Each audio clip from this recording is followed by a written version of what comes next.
皆さんこんにちは、よそです。今回は新たに追加された種村莉子の姿、正月ウィンドウを解説していきたいと思います。もしこの動画が良ければチャンネル登録高評価よろしくお願いします。新たなウィンドウは味方の攻撃力とクリティカルダメージをアップするサポートキャラクターです。ウィンドウは SP 上限が200に設定されており、スキル3を使うことで持っている SP を全て消費して味方にバフをかけます。スキル1とスキル2は味方にバフをかけながら自身の SP を回復する効果になっており、 SP を全て消費するスキル3と SP を回復するスキル1、スキル2を交互に使うことで味方をサポートしていくキャラクターです。それではまずはスキル3の性能から見ていきましょう。スキル3は持っている SP を全て消費して味方1人のクリティカル率をアップ。この時 SP を50以上消費した時は攻撃力がアップ、100以上消費した時はクリティカルダメージがアップ、150以上消費した時はさらにクリティカルダメージがアップするという仕組みになっています。なるべく SP が最大に近い状態で使ってあげたいスキルです。スキル1は敵1体に疾風属性ダメージを与えながら敵を風葬状態に、さらに追加で敵を凋落という状態にします。凋落状態の敵を疾風ダメージで攻撃するとき、こちらの攻撃力が上がるという状態です。さらに追加でリコ自身の SP を16回復します。スキル2では味方全体の攻撃力をアップしながら SP を4回復します。バフを受けたキャラクターが攻撃した時、リコ自身は追加で SP を12回復します。そしてハイライトでは味方1体の攻撃力、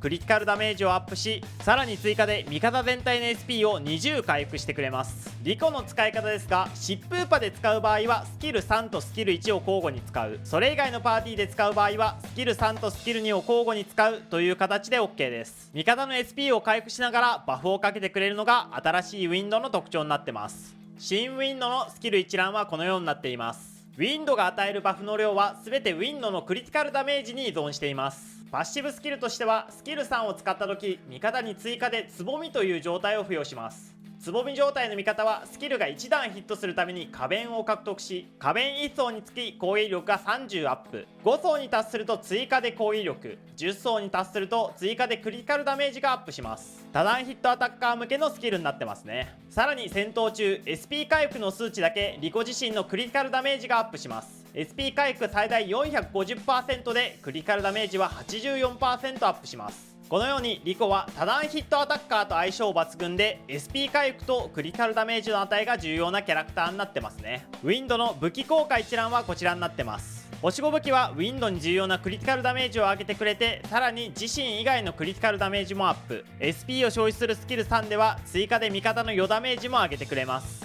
星4武器には星5武器にあるような味方への追加バフがないので、星5武器と星4武器の差が大きいキャラクターです。ウィンドのおすすめゲージカードセットがこちらです。バージョン 3.0 で追加された創造と有料のセットが鉄板ですね。ウィンドに重要な SP 回復とクリティカルダメージの値を上げてくれます。おすすめメインステータスですが、とにかくクリティカルダメージと SP 回復を最優先で上げていきましょう。リコのバフの効果を最大限発揮するためには SP 回復が 450%、 クリティカルダメージが 388% 必要です。リコは戦闘中 SP が 50% 上がる効果を持っているため SP 回復は 400% まで、さらに戦闘中クリティカルダメージを上げてくれる効果を持っているためクリティカルダメージは 260% を目安に上げてあげるといいと思います。おすすめメインステータスは月がダメージボーナスか攻撃力、星がクリティカルダメージ、辰が SP 回復になっていますが、サブステータスに SP 回復とクリティカルダメージがついているものを最優先で装備してあげましょう。ウィンドの凸効果一覧がこちらになっています。どれも強力ですが1凸と6凸が非常に強いですね。1凸ではスキル1の凋落状態のバフ対象が疾風のみだったのが全属性に変化するので、あらゆるパーティーでスキル1を使っていくことができます。さらにバフの内容も追加でクリティカルダメージが 30% アップするようになります。スキルには全体アタッカーの攻撃力が追加で 25% 上がるようになり、こちらも強力ですね。2凸では SP 上限が200から250になり、スキル3の効果量がアップ。さらにパッシブ効果で花弁を10個集めた時、花弁10個で得られるクリティカルダメージ量が倍になります。4凸ではハイライトの対象が味方全体になり、メインターゲットはクリティカルダメージが追加で 12% アップ、 SP 回復量も20から32に上昇します。そして6凸目ではスキル3の対象が味方全体になり、さらにスキル3使用時に自動でスキル1が発動するようになります。そしてこの効果がすごいんですが、味方のクリティカル率が 100% を超えた時、超えた分 1% をクリティカルダメージ 2% に変換してくれます。なのでどれだけクリティカル率を上げても無駄にならないというわけです。キャラクターを貫突しているような方はクリティカル率が 100% を超えてしまうケースが多かったので、こちらは革命的な効果になっていますね。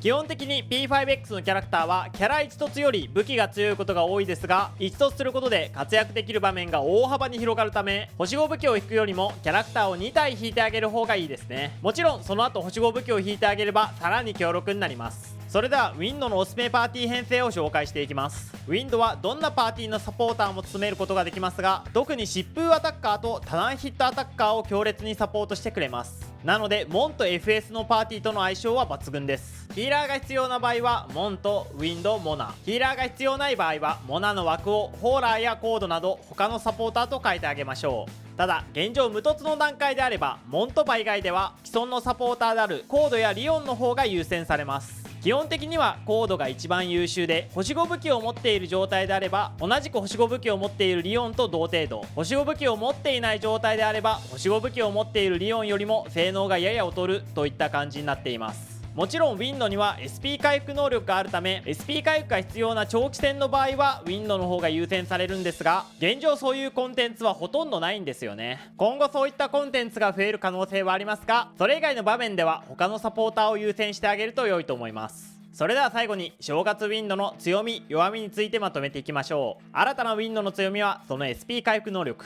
現状前衛キャラクターで SP を回復できるのはウィンドのみになっているので唯一無二ですね。最強支援キャラクターと言われているナビには SP 回復能力がないため、その点をウィンドで補うことができます。そしてモンと疾風パにとっては最適なサポーターになっています。モンとのパーティーを強化したい人はぜひ育成してあげたいですね。ウィンドの弱みはまず SP 回復が必要なレベルの長期戦があまり実装されないことです。 P5X の高難易度コンテンツはターン数が決まっているものが中心なため SP が枯渇してしまうような戦闘はあまりありません。次に厳選難易度が高い点。先ほど刑事カードの説明の時も話しましたが SP 回復の値が 400%、 クリティカルダメージの値が 260% 程度必要なため刑事カードの厳選がかなり大変です。自分の手元では装備させた刑事カード全てに SP 回復とクリティカルダメージがサブステータスとしてついています。その状態でギリギリ達成できるような値に設定されているため厳選難易度はかなり高いですね。そして無凸段階では他のサポーターよりも劣っている点です。無凸星5武器の段階では同じくクリティカルダメージ攻撃力を上げてくれるリオンと同程度の性能なので SP 回復が必要なければリオンを使えばいいというのが正直な感想です。もちろん新ウィンドの凸を1凸でも進めてあげればリオン以上の性能にはなってくるんですが、少々コスパが悪いキャラクターと言えます。ここまでご視聴いただきありがとうございました。新ウィンドビジュアルはものすごくいいキャラクターなんですが、無凸で使う分にはガチャ優先度は正直あまり高くないかなといった印象です。